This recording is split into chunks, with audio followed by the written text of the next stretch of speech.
अनाथ लड़की का जादुई केले के पत्ते से बना हुआ ब्राइडल लहंगा। एक गांव में रागिनी और रिधिमा नाम की दो सगी बहनें रहा करती थी और उनके पिता मनोज मुखिया के यहाँ केले के बगीचे में काम किया करते थे, लेकिन उससे भी मनोज को कुछ ज्यादा पैसे नहीं मिल पाता था, जिसकी वजह से वे अपने परिवार की सभी जरूरतों को पूरा नहीं कर पाता था और जिसकी वजह से उनके घर में हमेशा किसी न किसी चीज की कमी रहा करती थी। लेकिन फिर भी वे दोनों बहनें आपस में बहुत ही प्यार से रहा करती थी। लेकिन समय के साथ साथ जैसे ही दोनों बहनें बड़ी होने लगती है और अपने घर से बाहर निकलने लगती है, तभी उस गांव के सबसे अमीर आदमी चंद्र प्रसाद की इकलौती बेटी काव्या की दोस्ती रागिनी से हो जाती है। जिसके बाद रागिनी कहती है, क्या बात है काव्या, तेरा कमरा तो किसी महल से कम नहीं लग रहा है। क्या तू इस कमरे में अकेले रहती है? और नहीं तो क्या, ये कमरा सिर्फ मेरा है। लेकिन तू ऐसे क्यों पूछ रही है?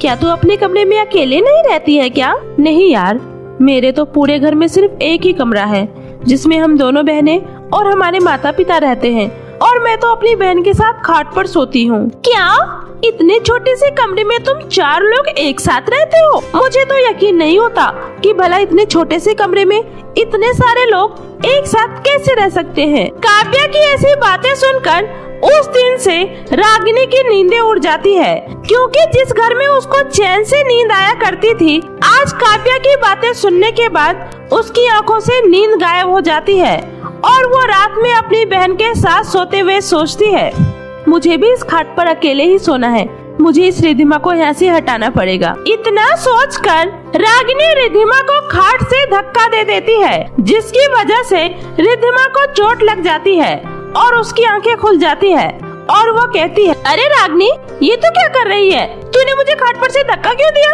अरे मैंने तुझे जानबूझकर धक्का थोड़ी ना दिया है, वो मुझे नींद में हाथ पैर मारने की आदत है। अच्छा, लेकिन अभी तक तो तुझे ऐसी कोई आदत नहीं थी, फिर अचानक से तुझे ऐसी आदत कहाँ से लग गई? इतना सुनकर रागिनी पूरे खाट पर अकेले ही सोने लगती है और उस दिन के बाद से रिधिमा अपने माता पिता के साथ जमीन पर ही सोने लगती है और समय के साथ साथ रिधिमा के साथ और भी बुरा व्यवहार होने लगता है और प्रिया मन ही मन सोचती है, अब बस इसी तरह मैं इस रिधिमा से सब कुछ छीन लूंगी और फिर मैं काव्या की तरह अमीरों की तरह अपनी जिंदगी जीऊंगी। और इस तरह रागिनी और काव्या की दोस्ती गहरी होती गई और वही रागिनी अपनी बहन रिधिमा से दूर होती गई, क्योंकि रागिनी को अब हर चीज महंगी और सुंदर चाहिए होती थी, जिसकी वजह से वो हमेशा अपने माता पिता को भी गरीबी को लेकर ताने मारा करती थी और उसकी ऐसी बातें सुनकर उसके माता पिता को बहुत बुरा लगता था। तब एक दिन मनोज रागिनी से कहता है, देख बेटी रागिनी, हम उस काव्या का मुकाबला नहीं कर पाएंगे, क्योंकि उसके पिता 2 नंबर का धंधा करके इतना पैसा कमाते हैं, लेकिन हम तो इज्जत के थोड़े बहुत पैसों में बहुत खुश हैं। लेकिन मैं खुश नहीं हूँ, मुझे ये गरीबों वाली जिंदगी और नहीं जीनी है। इतने सालों से मुखिया के बगीचे में ईमानदारी से केले की खेती करके आपने कौन सा तीर मार दिया है? रागिनी की ऐसी बातें सुनकर मनोज पूरी तरह से टूट जाता है और उस दिन के बाद से वो रागिनी को कुछ भी नहीं कहता था, जिसकी वजह से रागिनी अपने हिसाब से अपनी जिंदगी जीने लगती है और देखते ही देखते अब दोनों बहनें भी बड़ी हो जाती है और रागिनी एक अमीर लड़के से प्यार करने लगती है, जो कि काव्या का ही एक दोस्त होता है और काव्या ने ही उन दोनों की दोस्ती करवाई थी। और इसी बीच एक दिन काव्या के माता पिता का भी देहांत हो जाता है, लेकिन जाते जाते रागिनी के पिता मनोज रिधिमा को केले के बगीचे की जिम्मेदारी देकर जाते हैं और उसी बीच एक दिन रागिनी हाथ में एक सुंदर सा ब्राइडल लहंगा लेकर घर आती है और रिधिमा से कहती है, सुन रिधिमा, मैं आज राहुल से शादी करने जा रही हूँ और ये देख, राहुल ने मुझे कितना महंगा ब्राइडल लहंगा दिया है। रागिनी, तू माता पिता के जाने के बाद भी सिर्फ अपने बारे में सोच रही है, क्या तुझे इस घर की बिल्कुल भी परवाह नहीं है? हाँ, नहीं है, मुझे इन सब चीजों से कोई फर्क नहीं पड़ता, इसलिए तुझे मेरी शादी में आना है तो आ जाना, वरना कोई बात नहीं। इतना बोलकर रागिनी राहुल का दिया हुआ महंगा ब्राइडल लहंगा पहनकर उससे शादी कर लेती है, लेकिन रिधिमा उसकी शादी में नहीं जाती है और वो अपने पिता की दी हुई जिम्मेदारी को पूरा करने लगती है और अकेले ही केले की अच्छे से खेती करने लगती है, जिसके बाद उसके पास थोड़े बहुत पैसे भी आने लगते हैं और वो उन पैसों से अपना गुजारा करने लगती है। तभी एक दिन राहुल रागिनी से कहता है, अरे रागिनी, मैंने सुना है तुम्हारे पिता केले के बगीचे में काम किया करते थे। इसका मतलब तुम्हारे पिता के पास भी खेत होगा। तो मुझे अब वो खेत चाहिए। मुझे उसके ऊपर अपना होटल बनाना है। लेकिन जी, उस खेत में तो रिद्धिमा की बच्ची खेती कर रही है। अरे तो क्या हुआ रागिनी, उस खेत की आधी हिस्सेदार तो तू भी है। लेकिन हमें कुछ ऐसा करना पड़ेगा जिससे कि वो पूरा का पूरा खेत हमारे हाथ लग जाए, तो पहले से और भी ज्यादा अमीर बन जाएगी। काव्या के मुंह से अमीर बनने की बात सुनकर रागिनी के मन में लालच आ जाता है, क्योंकि इस समय तो रागिनी के सर पर बस अमीर बनने का भूत सवार होता है।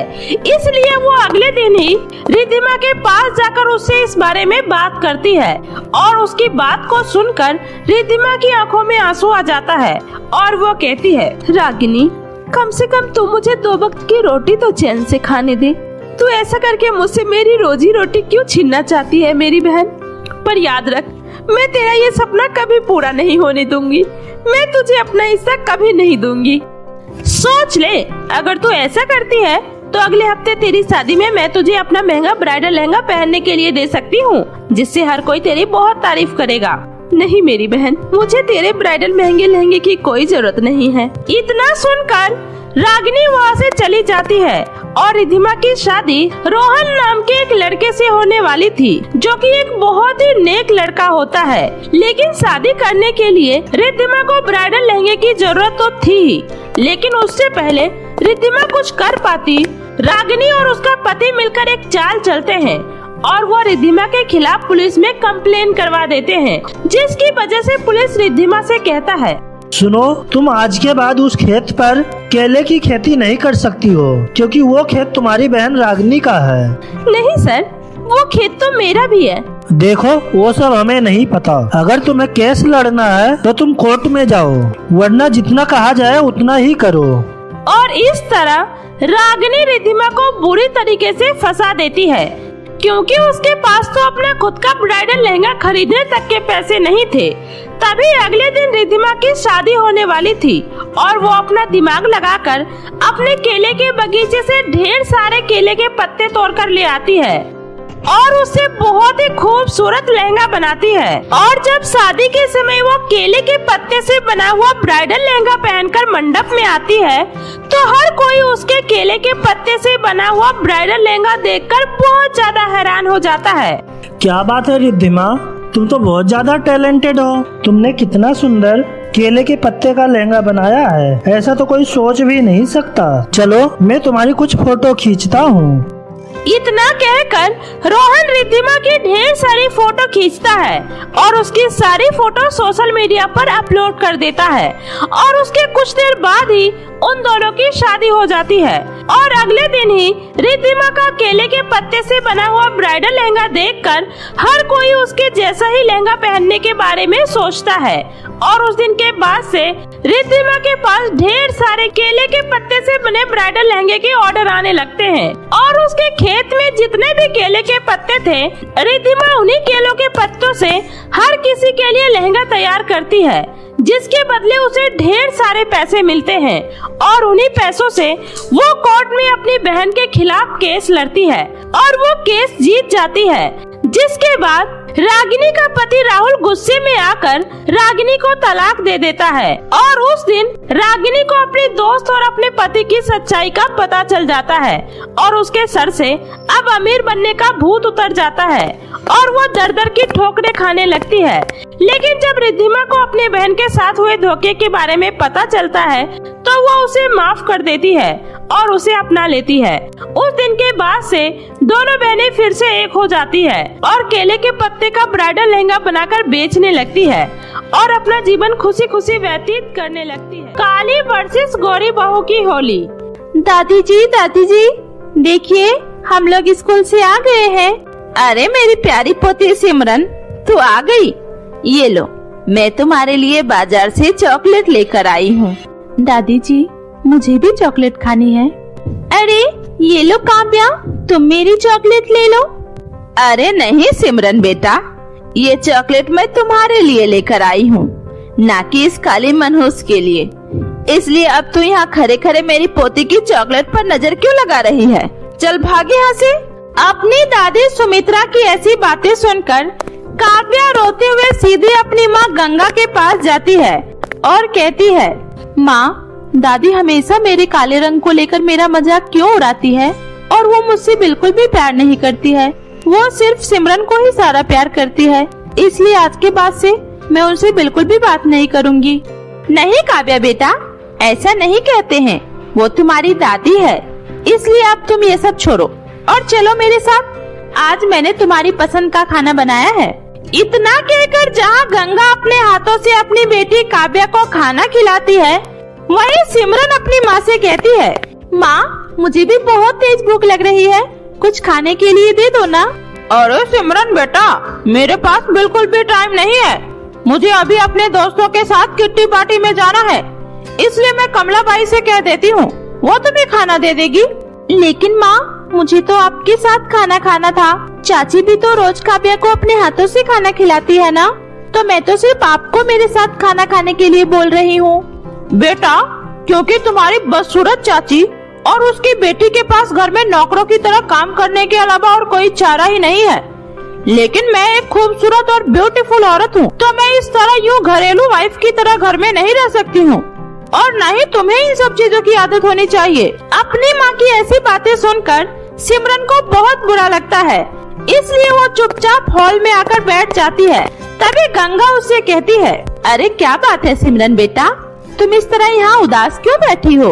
वो चाची जी, मैंने माँ से खाना मांगा तो मुझे 4 बातें सुनाकर चली गई, वो मुझसे बिल्कुल भी प्यार नहीं करती है। नहीं सिमरन बेटा, ऐसी बात नहीं है, शायद भाभी को कोई जरूरी काम होगा इसलिए वो चली गई, लेकिन कोई बात नहीं, मैं हूँ ना, मैं तुम्हें खाना खिलाऊंगी।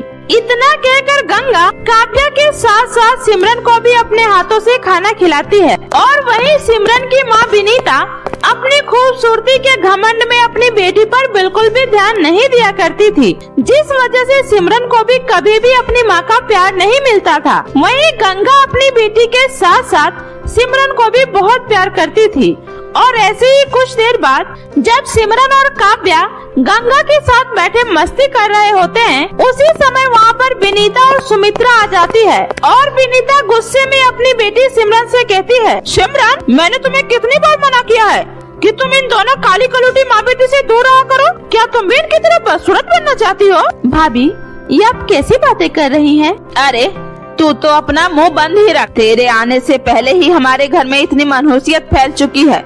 अरे खुद तो काली कलूटी थी ही, वैसे ही बेटी को भी जन्म दिया है। आपने बिल्कुल सही कहा माँ जी, ये दोनों माँ बेटी तो है ही ऐसी। और इस तरह से गंगा के काले रंग की वजह से विनीता और सुमित्रा उसे बिल्कुल भी पसंद नहीं करती थी, और हमेशा उसे और उसकी बेटी को ताने मारा करती थी। ऐसे ही एक दिन, अरे देखो सिमरन बेटा, मैं तुम्हारे लिए कितनी सुंदर सी फ्रॉक लेकर आई हूँ होली पर पहनने के लिए। अरे दादी, काव्या की फ्रॉक कहाँ है? अरे अब क्या, इस काली बदसूरत को भी होली पर पहनने के लिए नए कपड़े चाहिए, क्योंकि इसके चेहरे पर तो कोई भी रंग दिखाई नहीं देगा, फिर ये होली खेल कर क्या करेगी? माँ जी, कम से कम बच्चों में तो भेदभाव मत कीजिए, आखिर काव्या भी तो आपकी ही पोती है ना। अरे जितना तू मुझसे जवान लड़ा रही है, अगर तू उतना ही अपना हाथ चला लेगी तो क्या तेरा हाथ टूट जाएगा? इसलिए जा और जाकर अपना काम कर, समझी? गंगा का पति अक्सर काम के सिलसिले में शहर से बाहर ही रहा करता था, और इसी बात का फायदा उठाकर सुमित्रा और विनीता गंगा और उसकी बेटी पर हमेशा अत्याचार किया करते थे। और ऐसे ही होली के एक दिन पहले, अरे माँ, ये आप इतनी सुंदर सुंदर पिचकारी और रंग किसके लिए लेकर आई हो?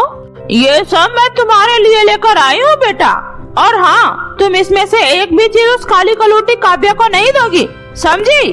उसी समय वहाँ पर काव्या आ जाती है और विनीता से कहती है, ताई जी, क्या मैं इसमें से एक पिचकारी और रंग ले सकती हूँ? अरे तू क्या करेगी पिचकारी और रंग का? तेरे चेहरे पर तो वैसे भी काले रंग के अलावा और कोई रंग चढ़ेगा ही नहीं, तो क्या फायदा होगा तुझे ये रंग देकर? ताई जी, आप हमेशा मेरा इस तरह मजाक क्यों उड़ाती हैं? अरे अगर मेरा रंग काला है तो इसमें मेरी क्या गलती है? काव्या के इतना कहते ही विनीता गुस्से में उसे एक थप्पड़ मार देती है, जिसकी वजह से कात्या जोर जोर से रोने लगती है। और उसी समय वहाँ पर गंगा आती है और कहती है, भाभी आप मेरी फूल सी बच्ची को क्यों मार रही हैं? आखिर इसकी गलती क्या है? अरे तेरी यह फूल सी बच्ची मुझसे जबान लड़ा रही थी, इसलिए समझा दे इसे। अगर आइंदा से इसने ऐसा किया ना तो मैं इसे छोड़ूंगी नहीं, समझी? अपनी बेटी को इस तरह से रोता देखकर गंगा अपने आप को बहुत ही ज्यादा बेबस महसूस करती है। और ऐसे ही होली का दिन आ जाता है, जहाँ पूरा परिवार खुशी खुशी होली का त्योहार मना रहा होता है। वहीं गंगा और उसकी बेटी रसोई में बैठकर सबके लिए पकवान बना रहे होते हैं, क्योंकि सुमित्रा ने उस दिन घर के सारे नौकरों को छुट्टी दे दी होती है, जिस वजह से घर का सारा काम गंगा को अकेले ही करना पड़ता है। और इस तरह जहां गौरी बहू सबके साथ हंसी खुशी होली का त्योहार मना रही होती है, वहीं काली बहू बेबस होकर अपने ही घर में नौकरों की तरह काम कर रही होती है। तभी होली की शाम जब सुमित्रा और विनीता नहाकर आती है तो अचानक से उनके पूरे शरीर पर खुजली होने लगती है और वे लोग पागलों की तरह अपना शरीर खुजाने लगते हैं। हे भगवान, बहू ये अचानक से हमारे शरीर में खुजली क्यों हो रही है? क्या हो गया? पता नहीं मौजी, मेरा तो पूरा ही शरीर लाल पड़ गया है, पता नहीं क्या हो गया है। उसी समय वहाँ पर गंगा आती है और कहती है, अरे माँ जी, भाभी क्या हुआ आप लोगों को? कहीं आप लोगों ने केमिकल वाला कोई रंग तो नहीं इस्तेमाल कर लिया जिस वजह से आप लोगों को इतनी खुजली हो रही है? ऐसा करिए, आप लोग यहीं बैठिए, मैं अभी आती हूँ। इतना कहकर गंगा फटाफट से रसोई में जाती है और अपनी जेठानी और सास के लिए गुलाब जल और चंदन से बनाया हुआ लेप लेकर आती है और फिर अपनी सास और अपनी जेठानी के पूरे शरीर पर वो उस लेप को लगा देती है, जिससे थोड़ी ही देर बाद उन दोनों को आराम मिल जाता है। उसी समय सुमित्रा कहती है, मुझे माफ कर देना बहू, हमने तुझे होली का त्योहार तक खेलने नहीं दिया और हमेशा तुझे और तेरी बेटी को बुरा भला कहा, लेकिन फिर भी तू हम लोगों के लिए ये लेप बना कर लाई, जिससे हमें थोड़ी ही देर में आराम मिल गया। कोई बात नहीं माँ जी, भले ही आप मुझे और मेरी बेटी के काले रंग की वजह से हमें पसंद नहीं करती हो, लेकिन हम दोनों माँ बेटी हमेशा आपकी बहुत इज्जत करते हैं, इसलिए हम दोनों ही आपको किसी भी तकलीफ में नहीं देख सकते हैं।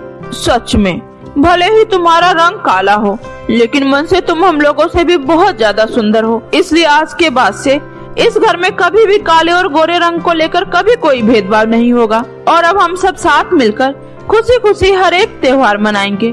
और सबसे पहले तो मैं तुम्हें ये रंग लगाकर होली की बधाई देना चाहती हूँ मेरी बहन। इतना कहकर विनीता और सुमित्रा मिलकर गंगा को रंग लगाते हैं और खुशी खुशी होली का त्योहार मनाते हैं। और अब इन रंगों की तरह ही उन लोगों का रिश्ता भी खूबसूरत हो जाता है। 3 अनाथ बहनों ने बनाया गाजर का अनोखा घर। ढोलकपुर गांव में जानकी अपनी 3 बेटियों के साथ एक किराए के घर पे रहा करती थी। क्योंकि जानकी की 3 बेटियां होने के कारण जानकी के पति ने उसे अपने घर से बाहर निकाल दिया था, जिसके बाद से जानकी अकेले ही अपनी तीनों बेटियों का पालन पोषण किया करती थी और वो अपना घर चलाने के लिए एक छोटी सी रेहड़ी पर गाजर का हलवा बनाकर बेचा करती थी, जिससे उसकी थोड़ी बहुत जो भी कमाई होती थी उसी से वो अपना और अपनी बेटियों का पेट भरा करती थी।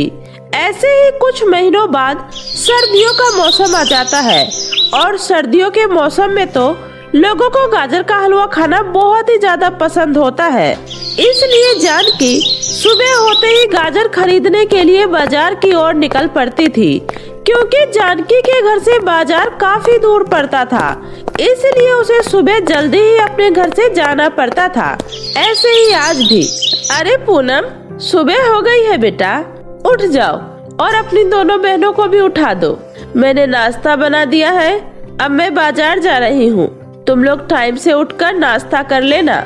लेकिन माँ, बाहर तो अभी बहुत कोहरा हो रहा है और ठंड भी कितनी पड़ रही है, तो आप ऐसे में बाहर कैसे जाओगी? अरे बेटी, हम गरीबों के लिए क्या ठंड और क्या गर्मी, हम तो अपना काम करना ही होता है, इसलिए तुम ये सब छोड़ो और अपनी दोनों बहनों को उठाकर नाश्ता कर लो। इतना कहकर जानकी हाथ में थैला लिए बाजार की ओर निकल पड़ती है, लेकिन ठंड की वजह से बाहर पूरा कोहरा छाया होता है और रोड पर कुछ भी साफ दिखाई नहीं दे रहा होता है और इतनी कड़ाके की ठंड में जानकी एक फटा हुआ शॉल और एक कांपते हुए जा रही होती है। तभी सामने से एक ट्रक तेजी से आता है और जानकी को टक्कर मारकर चला जाता है और जानकी सुनसान रास्ते पर दर्द से तड़पते हुए मर जाती है। और इस बात की खबर जब उसकी तीनों बेटियों को पता चलती है तो वे लोग फूट फूट कर रोने लगती है, क्योंकि उनका माँ के अलावा इस दुनिया में और कोई नहीं था। माँ, क्या हुआ माँ आपको? आप कुछ बोल क्यों नहीं रही हो? आप ऐसे में छोड़कर नहीं जा सकती। माँ उठिए ना माँ। दीदी, माँ कुछ बोल क्यों नहीं रही? क्या हुआ माँ को? बताओ ना दीदी। हाँ दीदी, माँ ऐसे क्यों लेटी हुई है? वो कुछ बोलते क्यों नहीं है? सोनी और रानी, माँ अब कभी नहीं बोलेगी, क्योंकि वो हमें छोड़कर इस दुनिया से जा चुकी है। अब हम लोग अनाथ हो चुके हैं मेरी बहन।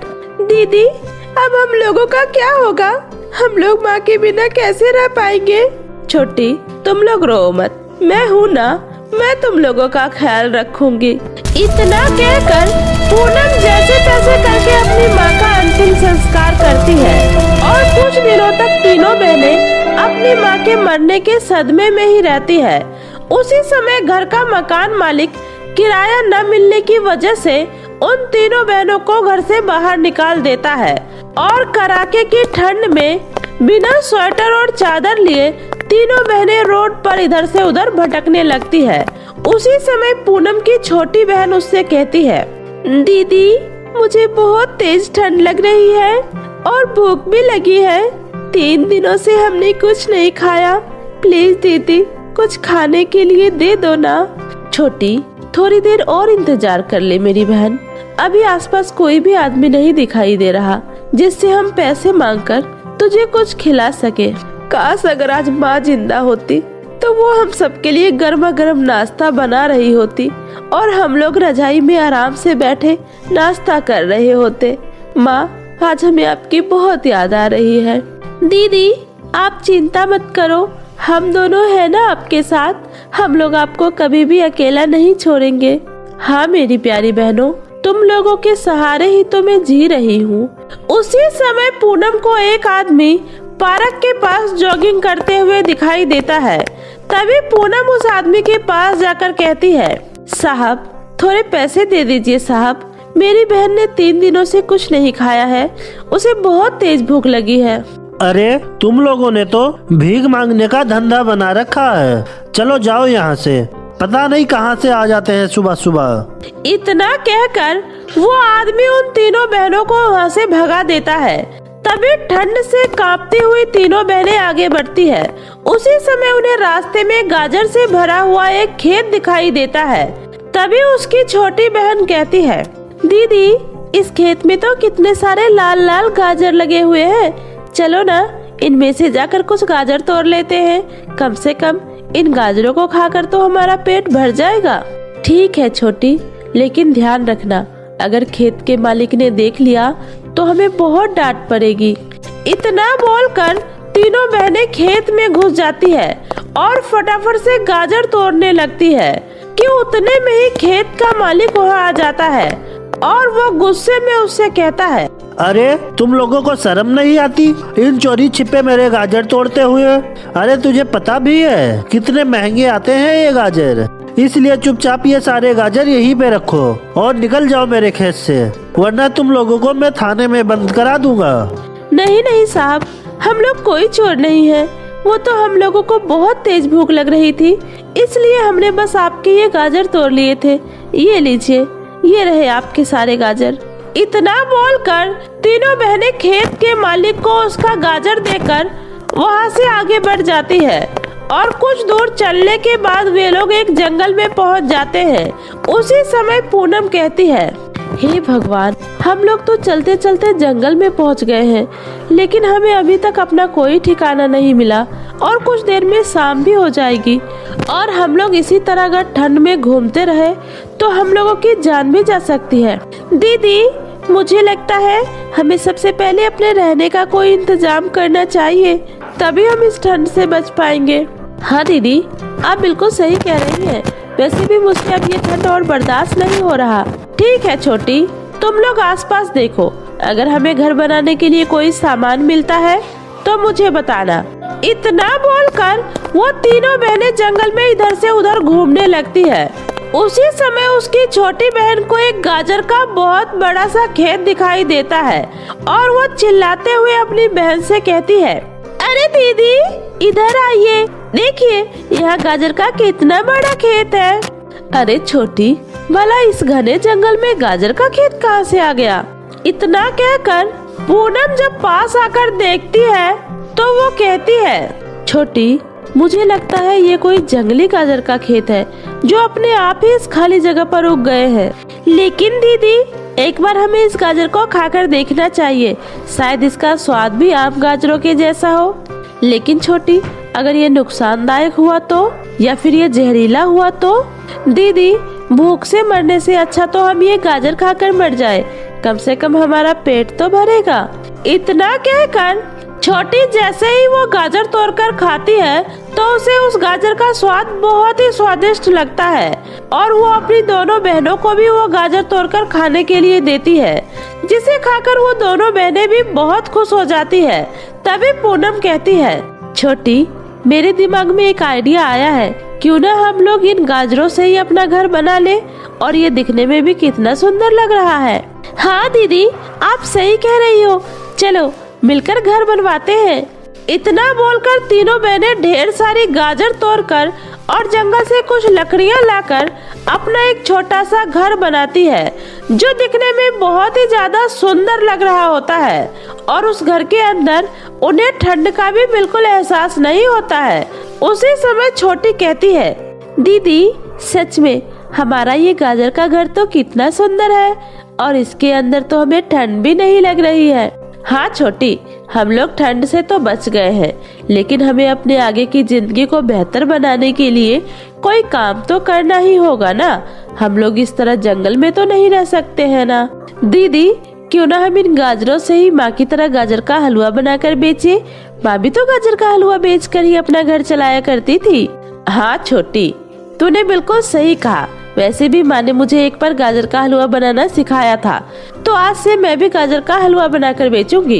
इतना कहकर पूनम अपने कान की बालियों को बेचकर गाजर का हलवा बनाने का सामान खरीद कर ले आती है और उसकी दोनों बहनें खेत से लाल लाल गाजर तोड़कर ले आती है, जिसके बाद वे तीनों बहनें मिलकर गाजर का हलवा तैयार करती है और बाजार में एक छोटे से टेबल के ऊपर अपना गाजर का हलवा रखकर बेचना शुरू कर देती है। और उनके गाजर के हलवे का स्वाद इतना ज्यादा अच्छा होता है कि हर कोई उसके गाजर के हलवे का स्वाद लेने के लिए उसकी तरफ खींचा चला आता है और देखते ही देखते उनका सारा गाजर का हलवा बिक जाता है, जिससे उनका काफी अच्छा खासा मुनाफा होता है। और कुछ ही दिनों में उनका ये गाजर का हलवा पूरे गांव में फेमस हो जाता है। पूनम बाजार में ही अपनी एक बड़ी सी दुकान खोल लेती है, जिसके बाद वे लोग बहुत ज्यादा अमीर हो जाते हैं और अपना एक बड़ा सा घर लेकर वे तीनों बहनें खुशी खुशी वहाँ पे रहने लगते हैं। लंगड़ी रानी का सोने का लहंगा और सैंडल। प्रतापगढ़ राज्य की राजकुमारी विशाखा बहुत ही घमंडी और चालाक स्वभाव की थी। वहीं उसके राज्य में कपड़ा सिलने वाली सावित्री की बेटी केसवी बहुत ही दयालु और नेक स्वभाव की थी। एक दिन केसवी महल से काम खत्म करके घर जा रही होती है, तभी वह देखती है कि एक बच्चा सड़क पर बॉल लेने जा रहा है और सामने से तेज रफ्तार से गाड़ी आ रही है। केसवी बिना समय गवाए उस बच्चे को बचाने के लिए दौड़ती है। केसवी बच्चे को तो बचा लेती है, लेकिन उसका एक पैर गाड़ी के पहिए के नीचे आ जाता है और उस दिन के बाद से केसवी लंगड़ाकर चलने लगती है। केसवी को लंगड़ाकर चलता देख राजकुमारी विशाखा उसका मजाक उड़ाने लगती है। ए लंगड़ी, चल जा और अपनी माँ से मेरे सिले हुए कपड़े लेकर आ, और हाँ जल्दी आना। लेकिन तू जल्दी कैसे आएगी, तू तो लंगड़ी है। आप चिंता न करें राजकुमारी, मैं अभी आपके सारे कपड़े ला देती हूँ। ये हुई ना बात, लेकिन अभी रुको, पहले चलो दौड़ का प्रतियोगिता करते हैं। जो प्रथम आएगा उसे मैं अपने सोने का लहंगा दूंगी। ये सुनकर राजकुमारी की सारी सहेलियां बहुत खुश हो जाती है, लेकिन केस भी अपनी पैर की खराबी की वजह से मुंह लटकाए हुए खड़ी रहती है। क्या हुआ लंगड़ी, तू नहीं खेलेगी हमारे साथ? वैसे तो तू सारे काम भाग भाग कर अपने एक टांग से कर लेती है, फिर तू इस प्रतियोगिता को क्यों नहीं जीत सकती? सोच ले, तेरे जैसे गरीब के पास एक सुनहरा मौका है। अगर तू जीत गई तो मेरे ये सोने के लहंगे हमेशा के लिए तुम्हारे हो जाएंगे। राजकुमारी का लहंगा देखकर केसबी के मन में लहंगा पहनने का लालच आ जाता है और वो सोचने लगती है, राजकुमारी का लहंगा तो सोने का है और मैं ऐसा लहंगा तो अपने सपने में भी नहीं सोच सकती। मैं अपने जी जान से ये मुकाबला जीतने की कोशिश करूंगी और इस सोने के लहंगे को जीत लूंगी। केसबी बाकी लड़कियों के साथ तेजी से भागने लगती है। तभी राजकुमारी विशाखा केसबी को अपने पैरों से गिरा देती है। बड़ी आई जीतने वाली लंगड़ी कहीं की, तुम्हें क्या लगा तू मेरी ये सोने के लहंगे जीत जाएगी? अरे ये लहंगे तुम गरीब को पहनना तो दूर, इसे छूने तक को नहीं मिलेगी, समझी लंगड़ी कहीं की। इतना बोलकर राजकुमारी वहाँ से चली जाती है और केसबी रोते हुए अपने घर आ जाती है और अपनी माँ के सिलाई के काम में मदद करने लगती है। केसबी बेटा, वो सोने का कपड़ा उठाकर देना, राजा के यहाँ से राजकुमारी के लिए सोने का लहंगा सिलने का आदेश आया है। माँ, राजकुमारी सबको अपना सहेली कहती है, लेकिन मुझे लंगड़ी कहकर चिढ़ाती है। ऐसा क्यों है माँ? क्या मैं बाकी लड़कियों की तरह सर उठाकर नहीं चल सकूंगी? सब ऊपर वाले के हाथ में है बेटी, तू सब ऊपर वाले पर छोड़ दे, एक दिन सब सही हो जाएगा। ऐसे उदास मत हो मेरी प्यारी राजकुमारी। माँ, क्या तुम हमेशा राजकुमारी के लिए ही सोने के लहंगे बनाती रहोगी? माँ, मेरे लिए भी सोने के लहंगे बना दो ना माँ। बेटी, तेरी ये माँ बहुत गरीब है, लेकिन तू चिंता मत कर, अगर तेरी किस्मत में सोने का लहंगा लिखा होगा तो तुझे एक दिन वो सब जरूर मिलेगा। धीरे धीरे समय ऐसे ही बीतता रहा। केसरी और राजकुमारी विशाखा दोनों अब बड़ी हो गई थी। एक बार प्रतापगढ़ राज्य में रायगढ़ के राजा वीरभद्र अपने राजकुमार वरुण के साथ आते हैं। आओ आओ मित्र, हमारे राज्य में तुम्हारा स्वागत है। अरे वाह, हमारे राजकुमार के जितने भी वीरता के किस्से सुने थे, राजकुमार उतने ही बहादुर और रूपवान दिख रहे हैं। अब सारी बात यहीं पे कर लोगे या मुझे बैठने को भी बोलोगे? माफ करना मित्र, आओ ना अंदर। उसके बाद सब अंदर चले जाते हैं। तभी राजकुमार वरुण को लड़कियों के हंसने की आवाज आती है। वो जब उस आवाज का पीछा करते हुए बगीचे में जाते हैं तो देखते हैं कि कुछ लड़कियां राजकुमारी के साथ खेल रही है। तभी राजकुमार की नजर केसवी पर जाती है, जो कि एक कोने में बैठकर एक घायल चिड़िया को पट्टी कर उसे दाना खिला रही होती है। अरे, तुम उन लड़कियों के साथ क्यों नहीं खेल रही हो? नहीं, मुझसे इस घायल चिड़िया का दर्द देखा नहीं जा रहा। मैं जब तक इस चिड़िया को ठीक न कर दूं, तब तक मुझे चैन नहीं मिलेगा। ये सुनकर राजकुमार केसवी को देखकर मुस्कुराने लगते हैं। तभी राजकुमारी विशाखा ये देखकर राजकुमार के पास आती है। अरे आप यहाँ क्या कर रहे हैं और आप कौन हैं? मैं रायगढ़ का राजकुमार वरुण हूँ। अच्छा, तो आप हैं वरुण। पिताजी आपकी बहुत प्रशंसा करते रहते हैं। आपसे मिलकर बहुत खुशी हुई। मैं इस राज की राजकुमारी विशाखा हूँ। क्या आप हमारे साथ हमारे राज्य घूमना चाहेंगे? अगर आप चाहती हो तो क्यों नहीं। ठीक है, हम आपको कल प्रातः अपना राज्य दिखाने ले चलेंगे। ठीक है, मैं महल जाकर पिताजी को भी सूचित कर देता हूँ। उन्हें भी आपका राज्य देखने की बहुत इच्छा थी। उन्होंने कहा था अगर समय मिला तो राज भ्रमण के लिए निकलेंगे। हमने सुना है आपके राज्य में अद्भुत नदियाँ और अनोखे पंछी हैं। उसके बाद अगले दिन सभी राजकुमारी के साथ नगर घूमने निकलते हैं। तभी गांव के कुछ बच्चे राजकुमारी को देखकर खुशी से उनके पास आ जाते हैं। राजकुमारी, तुम्हारी इतनी हिम्मत कि तुमने हमारे लहंगे को हाथ लगाया। सिपाही, 10 कोरे लगाओ इसे और सभी कान खोलकर सुन लो। जब तक हमारी सवारी निकल न जाए, सभी घुटनों के बल बैठ जाओ। क्या तुम लोगों को ये नहीं पता कि हम कौन हैं? चलो अब। राजकुमारी की सवारी को जाते ही केसवी लंगड़ाते हुए उन बच्चों के पास आती है। बहुत तेज दुख रहा है, ये लो, मैं तुम लोगों के लिए हल्दी का लेप बना कर लाई हूँ। जल्दी से इसे लगा लो, इससे तुम्हें दर्द में आराम मिलेगा। तभी राजकुमार वरुण वहाँ आ जाते हैं। तुम्हारा क्या नाम है? क्या तुम मेरी जीवन संगिनी बनोगी? मैं एक राजकुमार हूँ और मुझे हमेशा से तुम्हारी जैसी एक दयालु लड़की की चाह थी। देखिए, मेरी शादी का फैसला मेरी माँ ही लेगी, क्योंकि मेरा सब कुछ मेरी माँ ही है। वैसे मैं आपको एक बात बता दूं, मैं एक विकलांग लड़की हूँ। ये लड़की कितनी सच्ची और दयालु है, यही मेरी पत्नी बनने के योग्य है। पिताजी, मैं इस लड़की से शादी करना चाहता हूँ। बेटा, मैं अमीर और गरीब में कोई फर्क नहीं करता। अगर आपको ये लड़की पसंद है तो मैं कल ही इनके घर रिश्ता भिजवा दूंगा। जैसे ही ये बात राजकुमारी विशाखा ने सुनी तो उसे बहुत ही बुरा लगा और वो महल वापस आकर राजकुमार वरुण से बोली, राजकुमार, वो केसवी एक गरीब घर की लंगड़ी लड़की है। अरे वो तो ढंग से चल भी नहीं सकती और आप उसे जीवन साथी बनाने चले हैं। वो आपके जीवन के भागदौड़ में आपका साथ कैसे देगी? शारीरिक कमी से मुझे कोई फर्क नहीं पड़ता। राजकुमारी विशाखा, इंसान का नेक होना ही उसकी सबसे बड़ी खूबसूरती होती है। मुझे ये लड़की बहुत पसंद है। मैं इसके साथ कदम से कदम मिलाकर चलूंगा। राजकुमार, तो क्या मैं आपके योग्य नहीं? वो लंगड़ी लड़की ही एक योग्य है। क्या वो मुझसे ज्यादा सुंदर है? देखो राजकुमारी, मुझे शारीरिक सुंदरता का कोई मोह नहीं। मैं तो एक समझदार, एक सुयोग्य जीवन साथी चाहता हूँ। अगर ऐसी बात है राजकुमार, तो आप सिर्फ देखकर ही कैसे मान गए कि वो आपके योग्य है? क्या आपने इतना बड़ा फैसला करने से पहले एक बार उसकी परीक्षा लेना उचित नहीं समझा? हाँ, तुम्हारी ये बात सही है। अब तुम ही बताओ, हमें कैसा मुकाबला करवाना चाहिए ताकि हमें पता चल सके कि केसवी में इतनी हिम्मत, दुख का बोझ उठाने का इतना साहस है। ठीक है राजकुमार, हम दौड़ का प्रतियोगिता करवाएंगे।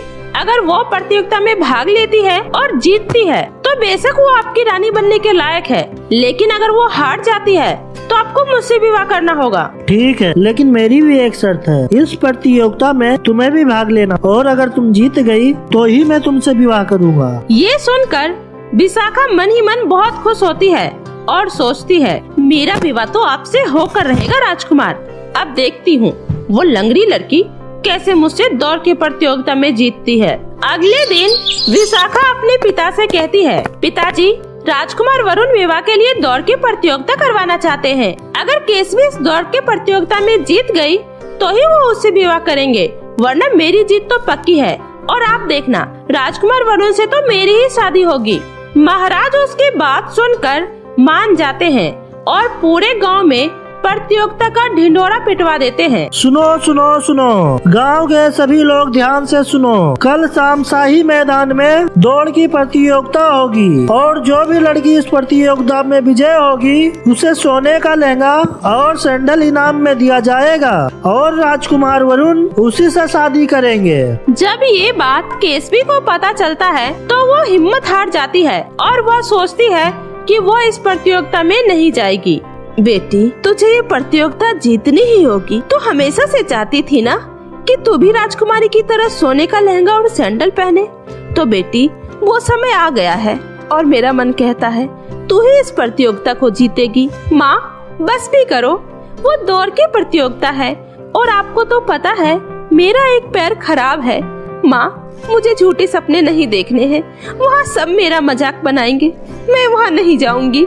बेटी, किस्मत बदलने से बदलती है। बेटी, तुम्हारे पास ये सुनहरा मौका है अपनी किस्मत बदलने का। और राजकुमार, वो भी तो यही चाहते हैं कि तू उनकी रानी बने। फिर तू पीछे मत हट, भूल जा कि तेरे पैर खराब हैं। बस अपने लक्ष्य को याद करके दौड़ जा। जा बेटी, देखना तू ही जीतेगी और मेरा मन कहता है कि तू ही जीतेगी। जा बेटी। अपनी माँ के बार बार समझाने पर केसवी प्रतियोगिता में भाग लेने चली जाती है। उधर विशाखा भी प्रतियोगिता में जाने के लिए तैयार हो रही थी। वो जैसे ही केसवी को देखती है तो उसके मन में एक प्लान आता है। अरे केसवी, पगली, तुम तो नंगे पैर आई हो। अरे प्रतियोगिता में बड़े बड़े घर की लड़कियां तुम्हारा मजाक बनाएगी, लेकिन चिंता मत करो। ये लो, ये मेरी पुरानी जूती है, इसे पहन लो।